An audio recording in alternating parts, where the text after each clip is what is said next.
जब भी कोई क्लास में आता है तो सबसे पहले एक सवाल पूछा जाता है कि सर मेंस आंसर राइटिंग किस तरीके से शुरू करी जाए। मैंने अभी अभी तैयारी शुरू करी है, how to start mains answer writing.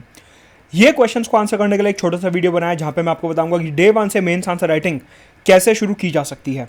Unacademy में सब्सक्राइब करने के लिए you have to use my referral code Madad Gupta 10% discount के लिए नीचे डिस्क्रिप्शन बॉक्स में टेलीग्राम चैनल का लिंक दिया है, आपको इसे ज्वाइन करना है। अनअकैडमी ने एक टेस्ट सीरीज निकाली है जहां पे 80 टेस्ट होंगे, जिसमें 30 मेंस के टेस्ट होंगे और 50 प्रीलिम्स के टेस्ट होंगे। इसी के साथ हमारा कॉम्बो ऑफर चालू है जहां पे अगर आप 1 साल या 2 साल का जीएस प्लस ऑप्शनल का सब्सक्रिप्शन ले रहे हो तो 25% डिस्काउंट मिलेगा कॉम्बो पे, प्लस 10% रेफरल कोड यूज करने में टोटल 35% डिस्काउंट आपको इधर मिलने वाला है। साथ के साथ अनअकैडमी की जो नोट्स की बुक्स हैं 20 बुक्स जो इंग्लिश में अवेलेबल थी, अब वो हिंदी में भी अवेलेबल है। सारे सब्जेक्ट्स के नोट्स आपको हिंदी में भी मिलेंगे 1 साल या उससे ज्यादा के सब्सक्रिप्शन पे। इसी के साथ हर संडे सुबह 11 बजे कॉम्बैट होता है जो कि हमारा गेमिफाइड वर्जन है, 1 घंटे का होता है और उसमें आपको स्कॉलरशिप जीतने का मौका मिलेगा। ऑल्सो 30 जून से बैचेस शुरू हो रहे हैं 2021, 22 और 23 के लिए। 21 के लिए रिवीजन बैचेस हैं, 2022 और 23 के लिए 1 साल और 2 साल के फुल फ्लेजेड बैचेस हैं इंग्लिश, हिंदी और बाइलिंगुअल में। So do join Unacademy, let's crack it. सबसे पहले हमारे को ये समझना जरूरी है कि आंसर राइटिंग एग्जैक्टली होता क्या है। अगर आंसर राइटिंग को समझने की कोशिश करें तो ये 2 हिस्सों से बनता है, जिसमें फैक्ट चाहिए होते हैं और एनालिसिस चाहिए होता है। फैक्ट्स इंट्रोडक्शन स्टार्ट करने के लिए और एनालिसिस बॉडी और कंक्लूजन को लिखने के लिए। एनालिसिस लिखने के लिए आपको न्यूट्रल आंसर लिखना बहुत जरूरी है। आपको किसी एक पॉलिटिकल पार्टी, एक पॉलिटिकल आइडियोलॉजी को सपोर्ट नहीं करना है। जरूरत से ज्यादा तारीफ या जरूरत से ज्यादा क्रिटिसिज्म भी नहीं करना है। आपको एक बैलेंस अप्रोच बनाते हुए चलना है। और वो बैलेंस अप्रोच कैसे आती है, जब आपके पास एक पर्टिकुलर मुद्दे पे पॉजिटिव पॉइंट्स भी हैं, नेगेटिव पॉइंट्स भी हैं और आपको क्वेश्चन में जो प्रॉब्लम दी गई है उसका सोल्यूशन है, वे फॉरवर्ड भी पता है। कहने का मतलब है आंसर राइटिंग जो है इट इज अबाउट ओपिनियंस। आपको धीरे धीरे अपना ओपिनियन डेवलप करना होता है। ये मैं क्यों बता रहा हूं, अभी आपको समझ आएगा कि आंसर राइटिंग एग्जैक्टली यूपीएससी का मतलब क्या है। आंसर राइटिंग से मैं पहले आपको वो बता रहा हूं और फिर बताऊंगा कि इस अप्रोच को ध्यान में रखते हुए आंसर राइटिंग शुरू कैसे करनी है। तो मैंने बताया कि पॉजिटिव नेगेटिव एस्पेक्ट चाहिए और ओपिनियन डेवलप करना है। सीधी सी बात है, ओपिनियन डेवलप कब होगा, जब आप अच्छे से पढ़ोगे, as in you are reading good content. अलग अलग अखबारों के एडिटोरियल्स, ब्लॉग्स, अच्छे वीडियोस, ओपिनियन बेस्ड वीडियोस अगर आप देखोगे तो आपको प्रोज एंड कॉन्स के बारे में समझ आएगा। बिना ओपिनियन डेवलप करे मेंस में कोई भी आंसर लिखना इज लाइक कि आप उसे अधूरा छोड़ रहे हो और आप यूपीएससी की डिमांड को पूरा नहीं कर रहे हो। 2 बातें समझने की जरूरत है कि ये जो आप स्टैंडर्ड बुक्स पढ़ते हो, जितनी भी लक्ष्मीकांत, स्पेक्ट्रम, जीसी लियोंग वगैरह, ये स्टैटिक एनालिसिस के लिए बहुत अच्छी हैं। स्टैटिक पोर्शन का जो एनालिसिस होता है उसके लिए काफ़ी अच्छी हैं। लेकिन यूपीएससी का जो आजकल पैटर्न है that is more tilted towards current events. UPSC basically current events के ऊपर बेस्ड क्वेश्चन ज़्यादा पूछता है। जैसे कि 2020 के मेंस में ये एक सवाल आया, explain the intra generational and inter generational issues of equity from the perspective of inclusive growth and sustainable development. GSM 3 का एक और क्वेश्चन था, what are the major factors responsible for rice wheat system a success? In spite of this success how has this system become bane in India? मतलब कि इस system के आज की तारीख में क्या नुकसान है। कोई सी भी मार्केट में जो बुक अवेलेबल है, स्टैंडर्ड सोर्स अवेलेबल है, आप चेक कर सकते हो, आपको इसका आंसर नहीं मिलेगा। हाँ, हिंदू में, इंडियन एक्सप्रेस में जो अलग अलग एडिटोरियल्स आते हैं जहां पे वो MSP, PDS system, food procurement की बात करते हैं, उन एडिटोरियल्स में डिटेल में इस टाइप का एनालिसिस किया होता है। कहने का मतलब है कि ये टाइप के जो क्वेश्चंस हैं ये किसी किताब से नहीं निकलेंगे, बल्कि ये सिर्फ और सिर्फ करंट बेस्ड इवेंट्स और न्यूज़पेपर के एडिटोरियल से निकलेंगे। Likewise judicial legislation is antithetical to the doctrine of separation of power as envisaged in the Indian Constitution. In this context, justify the filing of large number of public interest litigations, praying for issuing guidelines to the executive authorities. हमने देखा है कि of lately PILs का number काफ़ी ज़्यादा बढ़ गया है सुप्रीम कोर्ट में। इसके ऊपर भी कई सारे एडिटोरियल्स आए थे हिंदू इंडियन एक्सप्रेस में कि पीआईएल लेजिस्लेशन जो पीआईएल होता है, जुडिशियल लेजिस्लेशन, जो पीआईएल का जुरिस्डिक्शन है, वो किस तरीके से इंक्रीज होता है और कैसे ज़्यादा से ज़्यादा PILs are being filed in the Supreme Court of India and other courts.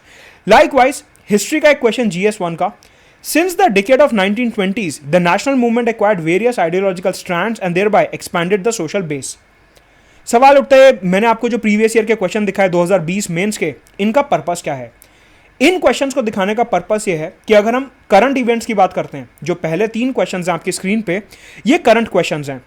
ये किसी भी एक आर्टिकल, एक पैराग्राफ या एक न्यूज आर्टिकल से सॉल्व नहीं होंगे। Over the period of time, 2 महीने, 3 महीने, 4 महीने, जब आप कंसिस्टेंटली अखबार पढ़ोगे तो जाके आपके नोट्स में आपको कुछ कंटेंट दिखना शुरू होगा कि हाँ, राइस और व्हीट सिस्टम के ऊपर 3-4 बार एडिटोरियल आ गया, अब मेरा आंसर यहां पे तैयार हो सकता है। Inequality inequality, wealth concentration, lack of tax paying, tax evasion, intra generational और इंटर जनरेशनल के ऊपर 3-4 बार एडिटोरियल आया अखबार में, उससे हमने पॉइंट्स गैदर करे। पीआईएल्स के ऊपर 2-3 महीने तक लगातार न्यूज आई, हमने वहां से पॉइंट्स इकट्ठे करे और अब हमारा आंसर रेडी होगा। कहने का मतलब है आज अखबार में एक एडिटोरियल आया और आपको लग रहा है कि एक एडिटोरियल पढ़ के आपका आंसर तैयार हो जाएगा, तो आप कहीं ना कहीं गलत सोच रहे हैं। लाइकवाइज ये जो स्टैटिक पार्ट का क्वेश्चन है आखिरी वाला GS1 का मॉडर्न हिस्ट्री का, कि 1920s में जो नेशनल मूवमेंट था उसने अलग अलग आइडियोलॉजीज डेवलप करी, उसको डिस्कस करो। यूजुअली एस्पिरेंट क्या सोचता है कि मैंने गांधीयन मूवमेंट, नॉन कोऑपरेशन पढ़ लिया तो अब मेरा मॉडर्न हिस्ट्री पूरा हो गया। लेकिन ये वाला क्वेश्चन ऐसा है जिसमें 4-5 चैप्टर्स का मिक्स आएगा। Farm movement, working class movement, women movement, peasant movement, left movement, Gandhian movement, Congress movement, ये सारी चीजें, स्वराज पार्टी, और ये सब कुछ इस आंसर में आएगा। आप चाहे स्पेक्ट्रम खोल के देखो, चाहे TMH मॉडर्न हिस्ट्री, सब में अलग अलग चैप्टर्स में ये बात दी गई है। कहने का मतलब है सिर्फ एक चैप्टर पढ़ के अगर आपको लगता है कि आप आंसर राइटिंग कर सकते हो तो आप गलत हो, और ये क्वेश्चन इस बात को प्रूव करता है, जो कि यूपीएससी का प्रीवियस ईयर क्वेश्चन है 2020 का। कहने का मतलब है चाहे करंट का क्वेश्चन हो या स्टैटिक का क्वेश्चन हो, सिर्फ एक पॉइंट पढ़ के, एक पैराग्राफ पढ़ के, एक चैप्टर पढ़ के आज की तारीख में आप आंसर नहीं लिख सकते। आपको multiple editorials, multiple news articles consistently पढ़ने पड़ेंगे, तो आपके करंट के क्वेश्चन तैयार होंगे। और आपको मल्टीपल चैप्टर्स पढ़ने पड़ेंगे एक किताब में, सो दैट आपकी फॉरवर्ड और बैकवर्ड लिंकेज बन सके कि अगर लेफ्ट मूवमेंट चालू हुई, एक्सट्रीमिस्ट मूवमेंट चालू हुई, रेवोल्यूशनरी टेररिज्म चालू हुआ, तो गांधी के मूवमेंट के गिरने के बाद, नॉन कोऑपरेशन मूवमेंट के गिरने के बाद क्यों रेवोल्यूशनरी टेररिज्म आया, क्यों स्वराज पार्टी आई, और उसका क्या इंप्लीकेशन हुआ।